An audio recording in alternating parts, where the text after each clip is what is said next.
அனைவருக்கும் இனிய கார்த்திகை தீப நல்வாழ்த்துக்கள். Hello friends, welcome back to my channel.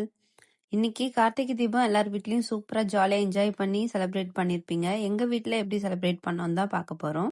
நான் சாமி பூஜைக்காக விளக்கு தட்டு எல்லாமே முந்தின நாளே வாஷ் பண்ணி எல்லாமே ரெடி பண்ணி வச்சுட்டேன், பொட்டுலாம் வச்சுட்டு. இதோ தெரியுது பார்த்தீங்களா, இதுதான் குபேர பானைங்க. இது எல்லார் வீட்லேயும் வைங்க. குபேர பானைன்றது நம்மளுடைய செல்வத்தை அதிகப்படுத்துறதுக்காக தான். குபேர பானை ப்ளஸ் அந்த குபேர லக்ஷ்மி ஃபோட்டோ இருக்குல்ல, அது ரெண்டுத்தையும் வச்சு வழிபடுங்க. கார்த்திகை தீபத்துக்கு ஆஸ் யூஷுவல் எப்பவும் போல தாங்க பொங்கல் பாயசம்லாம் ரெடி பண்ணிட்டேன். இப்போது சாம்பார் கொதிச்சிட்ருக்கு. உளுந்த வடை ரெடி பண்ணுறதுக்காக மாவெல்லாம் அரைச்சி கொஞ்சம் ரெடி பண்ணிட்டேன். இன்னும் கொஞ்சம் அரைக்க வேண்டியிருக்கு.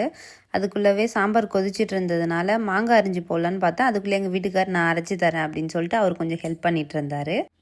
சாமிக்கு அங்கே வெளியே வாசப்படியில் வைப்போம்ல, உருளியில் பூவெல்லாம் போட்டு டெக்கரேஷன் பண்ணி வச்சுருக்கேன். உளுந்து அரைச்சிட்டு இருக்கும் போதே கரண்ட் ஆஃப் பண்ணிட்டாங்கங்க. இப்போ தான் கரண்ட் வந்துச்சு, அதனால் வடையும் சுட்டு முடிச்சாச்சு. 12 மணிக்கு மேலே ராகுகாலம் பிறக்குதா, அதனால் 12 மணிக்குள்ளே படைச்சி முடிச்சிடணும்னு சொல்லிட்டு சாமிக்கெல்லாம் டெக்கரேஷன் பண்ணி முடிச்சுட்டேன். அதுக்குள்ளே எங்கள் வீட்டுக்கார் போயிட்டு வாழை இலையும் சாமிக்கு போட்டு படைக்கிறதுக்கு அறுத்துட்டு வந்துட்டாங்க. சாமிக்கு இலை போட்டு சாப்பாடுலாம் வச்சுட்டேன். இதுதான் எங்களுக்கு மேரேஜுக்கு அப்புறம் வர ஃபஸ்ட்டு கார்த்திகை தீபம். அதனால் எப்பயுமே அம்மா செய்கிறது எப்பயுமே பார்ப்பேன், கூட இருந்து ஹெல்ப் பண்ணுவேன், எல்லாம் செய்வேன். ப்ராப்பராக தனியாக இது வரைக்கும் பண்ணதில்லை. இப்போ தான் ஃபஸ்ட் டைம் பண்ணியிருக்கேன். ஒன்று கேட்டு கேட்டு பண்ணேன். நம்ம தனியாக ஒரு விஷயத்த பண்ணும்பொழுது தான் அதை எக்ஸ்பீரியன்ஸ் பண்ண முடியும். சாமிக்கு விளக்கேற்றிட்டு வத்தி சாம்பிராணி எல்லாம் காமிச்சிட்டு படைக்க ஸ்டார்ட் பண்ணியாச்சு. நார்மல் டைம் எல்லாம் காற்று அந்த அளவுக்கு நம்மளுக்கு அடிக்காதுங்க. இந்த கார்த்திகை தீபம் டைமில் நம்ம தீபம் ஏற்றுறப்போ தான் காற்று சூப்பராக அடித்து விளக்கெல்லாம் ஆஃப் பண்ணி விட்ருங்க. அது எப்படின்னே தெரியாது, அது நேச்சர் தான். இங்கே வாசலில் வைக்கிற விளக்கு எப்பவுமே நல்லா தாங்க எரியும். ஈவினிங் பாருங்கள் என்ன ஆகுதுன்னு.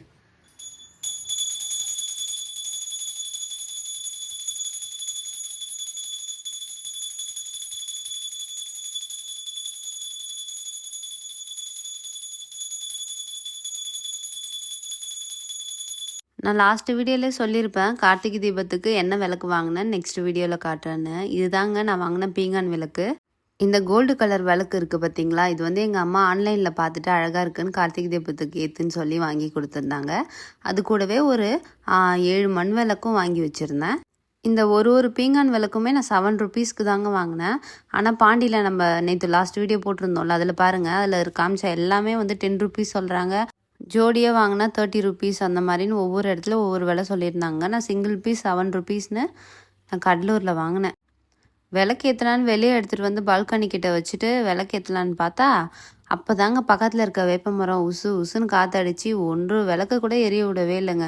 இல்லைனா இங்கே வெளியெல்லாம் அழகாக வைக்கலாம் அப்படின்ற மாதிரி தான் நாங்கள் இருந்தோம். இது ஆக்சுவலாக முஸ்லீம் ஸ்ட்ரீட், இது ஃபுல்லாகவே முஸ்லீம்ஸ் தான் இருப்பாங்க. அந்த அளவுக்கு வீட்டுங்கள்லாம் விளக்குலாம் இருக்காது இல்லையா, நம்ம வீடு நல்லா ஜொலிக்கட்டுன்னு சொல்லிட்டு எல்லாமே எடுத்துகிட்டு வந்து வெளியே வைக்கலான்னு சொல்லிட்டு பார்த்தா கடைசியில் நம்மளை காற்று இந்த வாட்டி சுத்தமாக எரியவே விடவே இல்லை. இந்த விலைக்குமே நாங்களே கஷ்டப்பட்டு சைடில் இந்த ஜன்னல் ஓரத்தெல்லாம் வச்சுட்டு வெளிச்சம் இருக்கட்டும்னு சொல்லி வச்சோம்.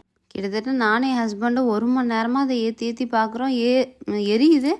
ஒரு 2 மினிட்ஸ்க்கு தான் எரியுது. அதுக்கப்புறம் காற்று அடிக்கும் போது ஆஃப் ஆகிடுது. இப்படியே இருந்துச்சு, அது ஏற்றுறதும் ஆஃப் ஆகுறதும் இப்படியே இருந்ததுனால நாங்களும் பொறுத்து பார்த்து எல்லாத்தையும் கொண்டு போய் உள்ளே வச்சு நம்ம அழகு பார்த்துக்கலான்னு சொல்லிட்டு உள்ளே அப்படியே பார்த்திங்கன்னா வாசக்காலுக்கு அப்படியே உள்ளே வச்சுட்டோம். நெக்ஸ்ட் டைம்லாம் என்ன பண்ணலான் இருக்கேன், இந்த தண்ணி ஊற்றி விளக்கு ஏற்றுறாங்க பார்த்தீங்களா, அதை வாங்கி இந்த சைடில் பால்கனி சைடில் வந்து வச்சிடலான் இருக்கேன். அதெல்லாம் வச்சுட்டு உள்ளெல்லாம் ஏற்றுறதெல்லாம் இந்த மாதிரி விளக்கு ஏற்றிக்கலாம் அப்படின்ட்டு. சரி, எரியது ஆஃப் ஆகாமல் இருக்கிறதுக்கு என்ன பண்ணலான்னு சொல்லிட்டு வீடியோங்கள்லாம் பார்த்தா அவங்க நெயில் பாலிஷ் தடவி ஏற்றுனா கொஞ்சம் நின்று எரியும்னு சொல்லி சொன்னாங்கன்னு அதையும் ஃபாலோ பண்ணி பார்த்தோம். அதுக்கும் அது எதுக்குமே மசிய மாட்டேங்குது. ஈவினிங் வாசலில் கோலம் போடும்போது கூட அந்த அளவுக்கு காற்று இல்லை, ஆனால் விளக்கு ஏற்றும் போது தான் அவ்வளோ காற்றடிச்சிது. இப்போ கொஞ்சம் நல்லா எரியிற மாதிரி தான் இருக்குது. எல்லாத்தையும் எடுத்துகிட்டு போய் நான் வைக்கும்போது கொஞ்சம் நாளைக்கு கழிச்சு எல்லாமே ஆஃப் ஆகிடும். ஜன்னல் கிட்டே எரியிற விளக்குமே நல்லா காற்றுல அலமோதிட்டே தான் இருந்துச்சு. கிட்டே இருந்து பார்த்து அதை ஆஃப் ஆகும்போதெல்லாம் ஏற்றிக்கிட்டே தான் இருந்தோம். இந்த சைட் குத்து விளக்கு பார்த்திங்கன்னா அந்த ஃப்ரண்டில் இருக்க கேட்டு கிட்டே வச்சுருந்தோம். அங்கே சுத்தமாக எரியல, அதனால் வாசக்கல் கிட்டே வச்சோம். அப்போ கூடமே ஒரு 2-3 ஆஃப் ஆகிட்டு மீதெல்லாம் எரிஞ்சிச்சு.